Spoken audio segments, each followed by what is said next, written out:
Hello, എല്ലാവർക്കും CIT സമഗ്രയിലേക്ക് സ്വാഗതം. ഇന്നത്തെ ടോപ്പിക് 2026 ജനുവരി മാസത്തെ ഇമ്പോർട്ടൻറ്റ് കറണ്ട് അഫയേഴ്സ് നോക്കാം. മന്നൻ ജയന്തി ആഘോഷിക്കുന്നത് ജനുവരി 2-നാണ്.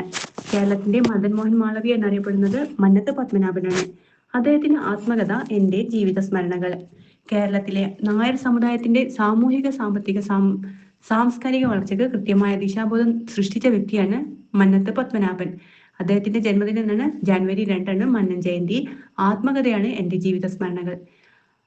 കേരള രജിസ്ട്രേഷൻ ദിനമാണ് ജനുവരി 4. കേരള രജിസ്ട്രേഷൻ ദിനം ജനുവരി 4-ഉം മന്നൻ ജയന്തി ജനുവരി 2-ആണ്. കേരള ചരിത്രത്തിൽ ക്രിമിനൽ കേസിൽ ശിക്ഷിക്കപ്പെട്ട് MLA സ്ഥാനം നഷ്ടമാകുന്ന ആദ്യ വ്യക്തിയാണ് ആന്റണി രാജു. തിരുവനന്തപുരം നിയമസഭാ മണ്ഡലത്തിലാണ് ആന്റണി രാജു ചരിത്രത്തില് ക്രിമിനൽ കേസിൽ ശിക്ഷിക്കപ്പെട്ട് MLA സ്ഥാനം നഷ്ടമാകുന്ന ആദ്യ വ്യക്തിയാരാണ് ആന്റണി രാജു.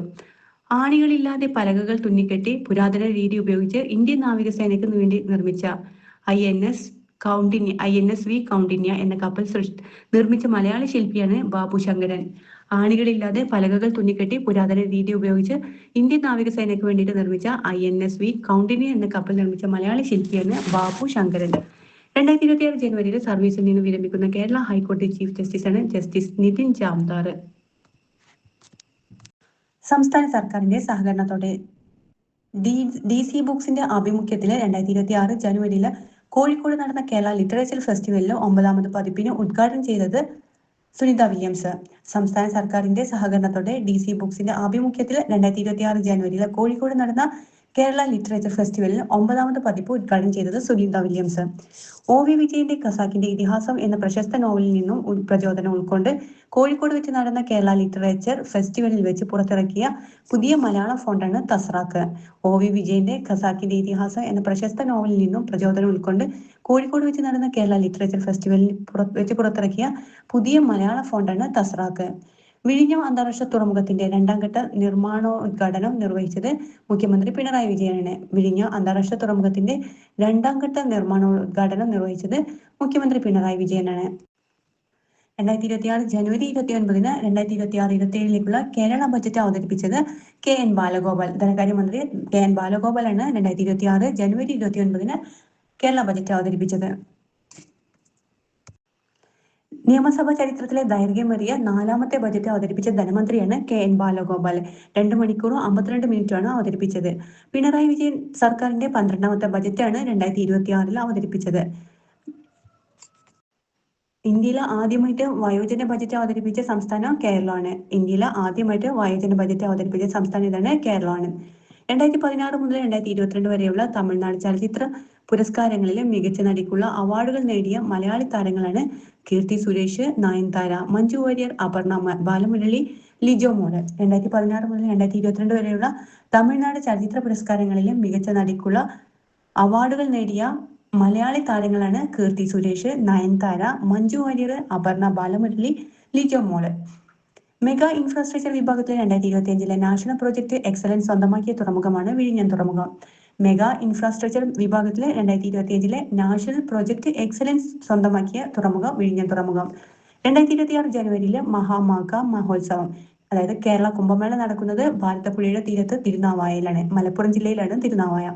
2026 ജനുവരിയിലെ മഹാമാഘ മഹോത്സവം നടക്കുന്നത് എവിടെയാണ്? മലപ്പുറം ജില്ലയിലെ തിരുനാവായയിലാണ്. ഇന്ത്യയിലെ ഏറ്റവും അധികം ആയുർദൈർഘ്യമുള്ള സംസ്ഥാനമാണ് കേരളം. ഇന്ത്യയിലെ ഏറ്റവും അധികം ആയുർദൈർഘ്യമുള്ള സംസ്ഥാനമാണ് കേരളം. ഇന്ത്യയിലെ ഏറ്റവും അധികം ആയുർദൈർഘ്യമുള്ള സംസ്ഥാനം ഇതാണ്, കേരളമാണ്. രാജ്യങ്ങൾക്കിടയിലെ ചരിത്രം, സംസ്കാരം, സർഗാത്മകത, വിനോദസഞ്ചാരം എന്നിവ പ്രോത്സാഹിപ്പിക്കുന്ന ഇന്റർനാഷണൽ സ്പൈസ് ഹെറിറ്റേജ് നെറ്റ്വർക്കിന് തുടക്കം കുറിച്ച സംസ്ഥാനമാണ് കേരളം. രാജ്യങ്ങൾക്കിടയിൽ ചരിത്രം, സംസ്കാരം, സർഗാത്മകത, വിനോദസഞ്ചാരം എന്നിവ പ്രോത്സാഹിപ്പിക്കുന്ന ഇന്റർനാഷണൽ സ്പൈസസ് ഹെറിറ്റേജ് നെറ്റ്വർക്കിന് തുടക്കം കുറിച്ച സ്റ്റേറ്റാണ് നമ്മുടെ കേരളം. 2025 കണക്കുകൾ പ്രകാരം രാജ്യത്തെ ഏറ്റവും ഉയർന്ന വിലക്കയറ്റ തോത് രേഖപ്പെടുത്തിയ സംസ്ഥാനം നമ്മുടെ കേരളമാണ്. 2025 കണക്ക് പ്രകാരം രാജ്യത്തെ ഏറ്റവും ഉയർന്ന വിലക്കയറ്റ തോത് രേഖപ്പെടുത്തിയത് കേരളത്തിലാണ്. ദാവോസിൽ, അതായത് സ്വിറ്റ്സർലൻഡിലെ ദാവോസിൽ നടന്ന ലോക സാമ്പത്തിക ഫോറത്തിൽ 1.18 ലക്ഷം കോടി രൂപയുടെ നിക്ഷേപ താൽപര്യ പത്രം ഒപ്പുവെച്ച ഇന്ത്യൻ സ്റ്റേറ്റ് കേരളമാണ്. ദാവോസിൽ നടന്ന ലോക സാമ്പത്തിക ഫോറത്തിൽ 1.18 ലക്ഷം കോടി രൂപയുടെ 1.18 ലക്ഷം കോടി രൂപയുടെ നിക്ഷേപ താൽപര്യ പത്രം ഒപ്പുവെച്ച ഇന്ത്യൻ സ്റ്റേറ്റ് കേരളമാണ്. ലോകത്തിലെ ഏറ്റവും വലിയ കണ്ണകി ശില്പം നിലവിൽ വരുന്നത് തിരുവനന്തപുരം ആറ്റുകാലിലാണ്. ലോകത്തിലെ ഏറ്റവും വലിയ കണ്ണകി ശില്പം നിലവിൽ വരുന്നത് തിരുവനന്തപുരത്ത് ആറ്റുകാലിലാണ്. സമഗ്രമായ നഗരനയം കോംപ്രഹെൻസീവ് അർബൻ പോളിസി രൂപീകരിക്കുന്ന ഇന്ത്യയിലെ ആദ്യത്തെ സംസ്ഥാനമായിട്ട് മാറാൻ പോകുന്നത് കേരളമാണ്. സമഗ്രമായ നഗരനയം, അതായത് കോംപ്രഹെൻസീവ് അർബൻ പോളിസി രൂപീകരിക്കുന്ന ഇന്ത്യയിലെ ആദ്യത്തെ സ്റ്റേറ്റായി മാറാൻ ഒരുങ്ങുന്നത് കേരളമാണ്. ഇന്ത്യയിൽ ആദ്യമായിട്ട് സർക്കാർ മേഖലയിലെ ജില്ലാതല ആശുപത്രിയിൽ കോർണിയ ട്രാൻസ്പ്ലാന്റേഷൻ വിജയകരമായി നടത്തിയത് തിരുവനന്തപുരം ജനറൽ ആശുപത്രിയിലാണ്.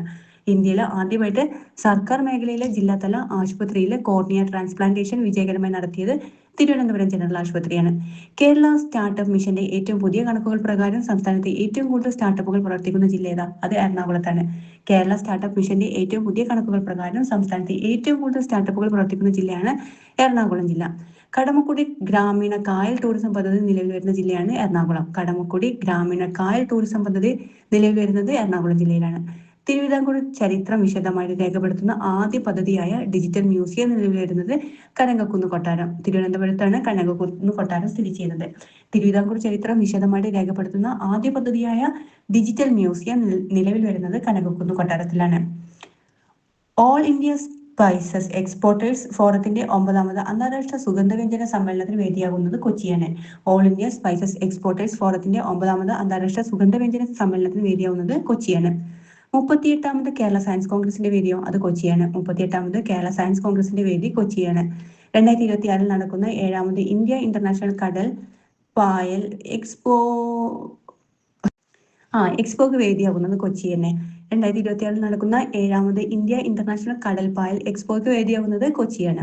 38ാമത് കേരള സയൻസ് കോൺഗ്രസിന്റെ വേദി കൊച്ചിയാണ്.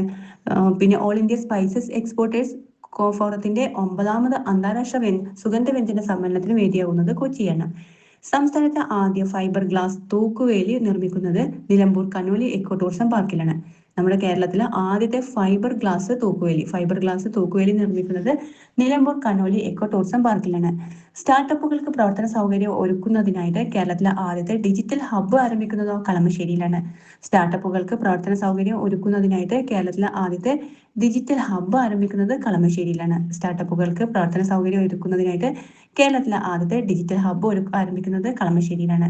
തൃശ്ശൂരിൽ വെച്ച് നടന്ന 64ാമത് സംസ്ഥാന സ്കൂൾ കലോത്സവത്തില് കിരീടം നേടിയത് കണ്ണൂര്. തൃശ്ശൂരിൽ വെച്ച് നടന്ന 64ാമത് സംസ്ഥാന സ്കൂൾ കലോത്സവത്തിൽ കിരീടം നേടിയത് കണ്ണൂരാണ്. രണ്ടാം സ്ഥാനം തൃശ്ശൂരാണ്. ഈ സംസ്ഥാന സ്കൂൾ കലോത്സവത്തില് വീഡിയോ കോൺഫറൻസ് വഴി പങ്കെടുത്ത ആദ്യത്തെ മത്സരാർത്ഥിയാണ് സിയ ഫാത്തിമയാണ് ആദ്യമായിട്ട് സംസ്ഥാന സ്കൂൾ കലോത്സവത്തിലെ ചരിത്രത്തിൽ തന്നെ ആദ്യമായിട്ടാണ് വീഡിയോ കോൺഫറൻസ് വഴി പങ്കെടുത്ത ആദ്യത്തെ മത്സരാർത്ഥിയാണ് സിയ ഫാത്തിമ. വേദി എവിടെയിരുന്നു? 64ാമത് സംസ്ഥാന സ്കൂൾ കലോത്സവത്തിന്റെ വേദി തൃശ്ശൂരാണ്. രണ്ടാം സ്ഥാനം തൃശ്ശൂരാണ്. ഒന്നാം സ്ഥാനം ലഭിച്ചത് കണ്ണൂരിനാണ്. 2026 കേരള സർക്കാർ സംഘടിപ്പിക്കുന്ന AI ഉച്ചകോടി കേരള AI ഫ്യൂച്ചർ കോൺസിന്റെ വേദിയാവുന്നത് കോവളാണ്. 2026 കേരള സർക്കാർ സംഘടിപ്പിക്കുന്ന AI ഉച്ചകോടിക്ക് വേദിയാവുന്നതാണ് കോവളം. കേരള സർക്കാർ സംഘടിപ്പിക്കുന്ന AI ഉച്ചകോടിയുടെ വേദി കോവളമാണ്. ദേശീയ ഫിഷറീസ് വികസന ബോർഡിന്റെ പ്രാദേശിക കേന്ദ്രം സ്ഥാപിക്കാൻ ഒരുങ്ങുന്നത് തിരുവനന്തപുരത്താണ്. ദേശീയ ഫിഷറീസ് വികസന ബോർഡിന്റെ പ്രാദേശിക കേന്ദ്രം സ്ഥാപിക്കാൻ ഒരുങ്ങുന്നത് തിരുവനന്തപുരത്താണ്. മീൻപിടിപാറ ടൂറിസം പദ്ധതി നിലവിൽ വരുന്ന ജില്ലയാണ് കൊല്ലം. കൊല്ലം ജില്ലയിലെ കൊട്ടാരക്കരയിലാണ് മീൻപിടിപ്പാറ ടൂറിസം പദ്ധതി നിലവിൽ വരുന്ന ജില്ല എവിടെയാണ്? അത് കൊല്ലം ജില്ലയിലാണ്. കേരളത്തിന്റെ മുൻ ധനകാര്യ മന്ത്രിയായിരുന്ന KM മാണിക്ക് സ്മാരകം നിർമ്മിക്കുന്നത് തിരുവനന്തപുരം വെള്ളയമ്പലത്തിലാണ്. കേരളത്തിന്റെ മുൻ ധനകാര്യ മന്ത്രിയായിരുന്ന KM മാണിക്ക് സ്മാരകം നിർമ്മിക്കുന്നത് വെള്ളയമ്പലത്തിലാണ്.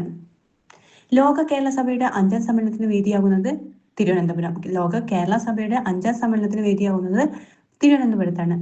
എന്നാൽ 1ാം ലോക കേരള സഭയുടെ വേദി എവിടെയായിരുന്നു? അതും തിരുവനന്തപുരമാണ്. 2ാം ലോക കേരള സഭയുടെ വേദിയും തിരുവനന്തപുരമാണ്. 3ാം ലോക കേരള സഭയുടെ വേദിയും തിരുവനന്തപുരമാണ്. 4ാമതും തിരുവനന്തപുരം. അപ്പൊ 5ാമതും എവിടെയാണ്? ലോക കേരള സഭയുടെ 5ാം സമ്മേളനത്തിന് വേദിയാവുന്നതും തിരുവനന്തപുരമാണ്. ഇന്ത്യയിലെ ആദ്യത്തെ fire and safety science post graduate and research centre നിലവിൽ വരുന്നത് കണ്ണൂര് അഞ്ചരക്കണ്ടിയിലാണ്.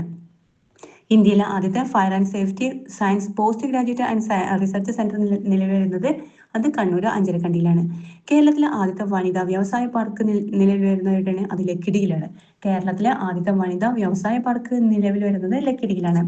കേരളത്തിലെ ഏത് വന്യജീവി സങ്കേതത്തെയാണ് ചിത്രശലഭ സങ്കേതമായി പ്രഖ്യാപിക്കാൻ ഒരുങ്ങുന്നത്? അത് കണ്ണൂർ ജില്ലയിലെ ആറളം വന്യജീവി സങ്കേതമാണ്.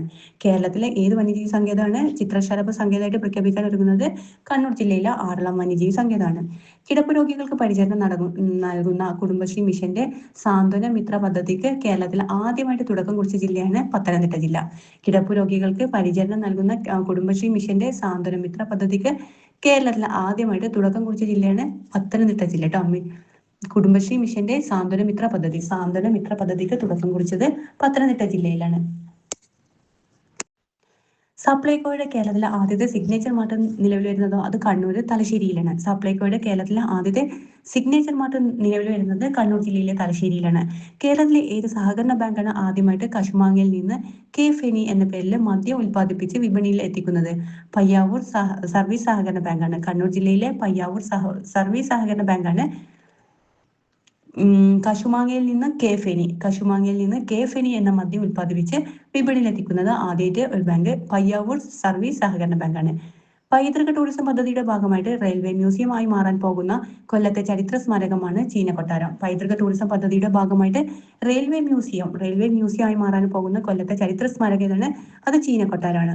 എല്ലാ കോടതികളും പൂർണ്ണമായിട്ടും കടലാസ് രഹിതമാക്കുന്ന രാജ്യത്തെ ആദ്യത്തെ ജുഡീഷ്യൽ ജില്ലാ കോടതിയാണ് കൽപ്പറ്റ കോടതി. എല്ലാ കോടതികളും പൂർണ്ണമായിട്ടും കടലാസ് രഹിതമാക്കുന്ന രാജ്യത്തെ ആദ്യത്തെ ജുഡീഷ്യൽ ജില്ലാ കോടതിയാണ് കൽപ്പറ്റ കോടതി. കായിക പ്രവർത്തനങ്ങളുടെ ഏകോപനത്തിനായിട്ട് രാജ്യത്ത് ആദ്യമായിട്ട് sports and research planning department ആരംഭിക്കുന്ന സംസ്ഥാനമാണ് കേരളം.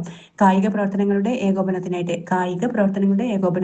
ഇന്ത്യയിൽ ആദ്യമായിട്ട് sports and research planning department ആരംഭിക്കുന്ന സംസ്ഥാനമാണ് അത് കേരളം കേട്ടോ.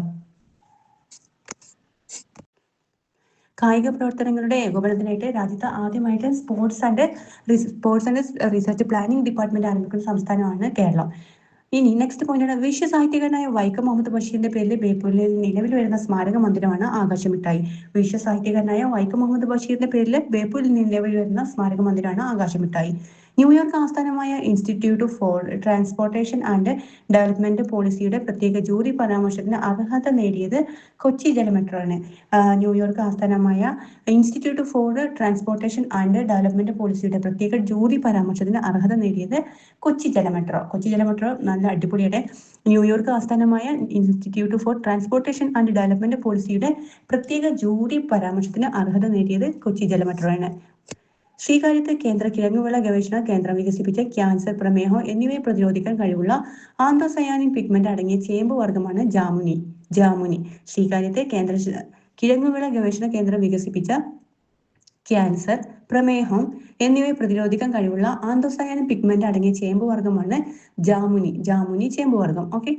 കവിയും സംസ്കൃത പണ്ഡിതനുമായ ഡി ശ്രീമാൻ നമ്പൂതിരി പുരസ്കാരത്തിന് അർഹയായത് പി കെ മേദിനിയാണ്. കവിയും സാംസ്കാരിക പണ്ഡിതനുമായ ഡി ശ്രീമാൻ നമ്പൂതിരി പുരസ്കാരത്തിന് അർഹയായത് പി കെ മേദിനിയാണ്.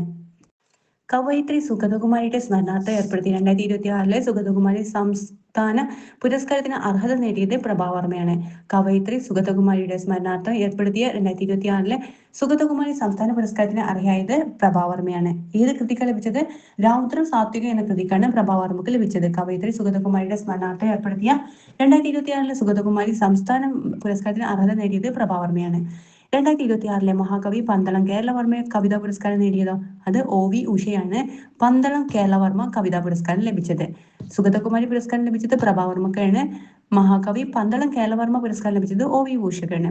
18ാമത് വൈക്കം മുഹമ്മദ് ബഷീർ സ്മാരക പുരസ്കാരത്തിന് അർഹത നേടിയത് എസ് ഹരീഷിന്റെ കൃതിയാണ് പട്ടുനൂൽപ്പുഴു. 18ാമത് വൈക്കം മുഹമ്മദ് ബഷീർ സ്മാരക പുരസ്കാരം ലഭിച്ചത് എസ് ഹരീഷിനാണ്. സുഗതകുമാരി സംസ്ഥാന പുരസ്കാരം ലഭിച്ചത് പ്രഭാവർമ്മ. പന്തളം കേരളവർമ്മ കവിതാ പുരസ്കാരം ലഭിച്ചത് OV ഉഷ. 18ാമത് വൈക്കം മുഹമ്മദ് ബഷീർ പുരസ്കാരം ലഭിച്ചത് എസ് ഹരീഷിനാണ്. ഓക്കെ, നെക്സ്റ്റ് നോക്കാം. ഗുരുവായൂരപ്പൻ ട്രസ്റ്റ് ഏർപ്പെടുത്തിയ 2025 ഓടക്കുഴൽ പുരസ്കാര ജേതാവാണ് EP രാജഗോപാൽ. 2025 ഓടക്കുഴൽ പുരസ്കാര ജേതാവാണ് EP രാജഗോപാലാണ് ഓടക്കുഴൽ പുരസ്കാര ജേതാവ്. സാഹിത്യ വിമർശന ഗ്രന്ഥമായ ഉൾക്കഥക്കാണ് അവാർഡ് ലഭിച്ചത്.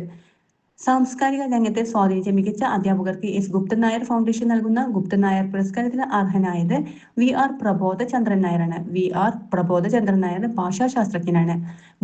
മികച്ച സാംസ്കാരിക രംഗത്ത് സ്വാധീനിച്ച മികച്ച അധ്യാപകർക്ക് നൽകുന്ന എസ് ഗുപ്തൻ നായർ ഫൗണ്ടേഷൻ നൽകുന്ന ഗുപ്തൻ നായർ പുരസ്കാരം ലഭിച്ചത് വി ആർ പ്രബോധചന്ദ്രൻ നായരാണ്.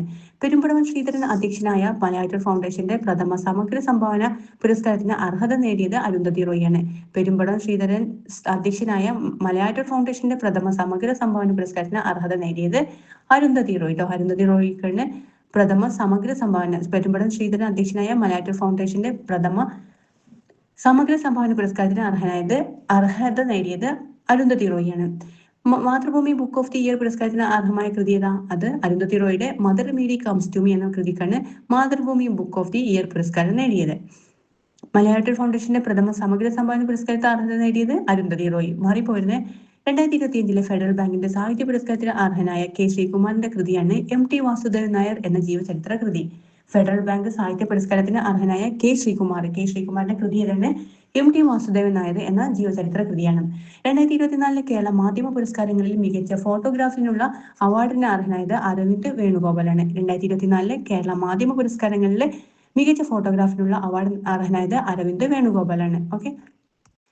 സംസ്ഥാന സർക്കാരിന്റെ 2026 വർഷത്തെ ഹരിവരാസന പുരസ്കാരത്തിന് അർഹനായ പ്രശസ്ത നാഗസ്വര വിദ്വാനാണ് തിരുവിഴ ജയശങ്കർ. സംസ്ഥാന സർക്കാരിന്റെ 2026 ഹരിവരാസന പുരസ്കാരത്തിന് അർഹനായത് നാഗസ്വര വിദ്വാനായിട്ടുള്ള തിരുവിഴ ജയശങ്കറാണ്. 2025 ആർക്കായിരുന്നു? കൈതപ്രം ദാമോദരൻ നമ്പൂതിരിക്കാണ് 2025 ജേതാവ്. 2025 ആശാൻ മെമ്മോറിയൽ കവിതാ അവാർഡിന് അർഹനായത് കെ വി രാമകൃഷ്ണനാണ്. അത്ര ഇമ്പോർട്ടന്റ് അല്ല. നെക്സ്റ്റ് നോക്കാം. ചലച്ചിത്ര രംഗത്തെ സമഗ്ര സംഭാവനക്കുള്ള പ്രേം നസീർ ഫൗണ്ടേഷന്റെ 2026 പ്രേം നസീർ പുരസ്കാരം ലഭിച്ചത് പ്രിയദർശനാണ്. 2026 പ്രേം നസീർ പുരസ്കാരത്തിന് അർഹനായത് പ്രിയദർശനാണ്. തുഞ്ചൻ ഭക്തി പ്രസ്ഥാന പഠന കേന്ദ്രം ഏർപ്പെടുത്തിയ 2025 തുഞ്ചത്തെഴുത്തച്ഛൻ ശ്രേഷ്ഠ പുരസ്കാരത്തിന് അർഹനായ മുൻ KPCC പ്രസിഡന്റാണ് MM ഹസൻ. 2025 തുഞ്ചത്തെഴുത്തച്ഛൻ ശ്രേഷ്ഠ പുരസ്കാരത്തിന് അർഹനായ മുൻ KPCC പ്രസിഡന്റാണ് MM ഹസൻ കേട്ടോ. 2025 തുഞ്ചത്തെഴുത്തച്ഛൻ ശ്രേഷ്ഠ ഭാഷ പുരസ്കാരത്തിന് അർഹനായ മുൻ KPCC പ്രസിഡന്റാണ് MM ഹസനാണ്.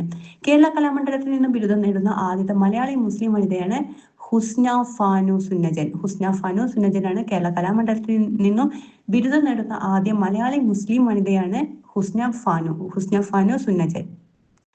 മലയാള ചലച്ചിത്ര രംഗത്തെ ആവിഷ്കാര സംഭാവനയ്ക്കുള്ള 2024 JC ഡാനിയൽ പുരസ്കാരത്തിന് അർഹത നേടിയത് ശാരദയാണ്. JC ഡാനിയൽ പുരസ്കാരത്തിന് നേടിയതാരാണ്? ശാരദക്കാണ് JC ഡാനിയൽ പുരസ്കാരം ലഭിച്ചത്. സത്യജിത് റേ ഫിലിം സൊസൈറ്റിയുടെ 13ാമത് സത്യജിത് റേ പുരസ്കാരത്തിന് അർഹത നേടിയ തിരക്കഥാകൃത്തും സംവിധായകനുമായ വ്യക്തിയാണ് TV ചന്ദ്രനാണ്. വയലാർ രാമവർമ്മയുടെ വിഖ്യാത യാത്രാവിവരണ പുസ്തകമായ പുരുഷാന്തരങ്ങളിലൂടെ പ്രചോദനം ഉൾക്കൊണ്ടുകൊണ്ട് S കമാലുദ്ദീൻ രചിച്ച രചനയാണ് റസിയ ബീഗം.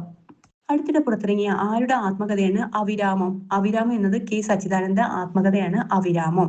K സച്ചിദാനന്ദ ആത്മകഥയാണ് അവിരാമം. ഓക്കെ. 2024 കേരള ശാസ്ത്ര പുരസ്കാരത്തിന് അർഹയായ പ്രമുഖ ശാസ്ത്രജ്ഞയാണ് Tessy Thomas. Missile woman of India എന്നറിയപ്പെടുന്നത് ടെസി തോമസ് ആണ്. മിസൈൽ മാൻ ആരാണ്? APJ അബ്ദുൽ കലാം ആണ്. മിസൈൽ വുമൺ ആണ് ടെസി തോമസ്. Thank you.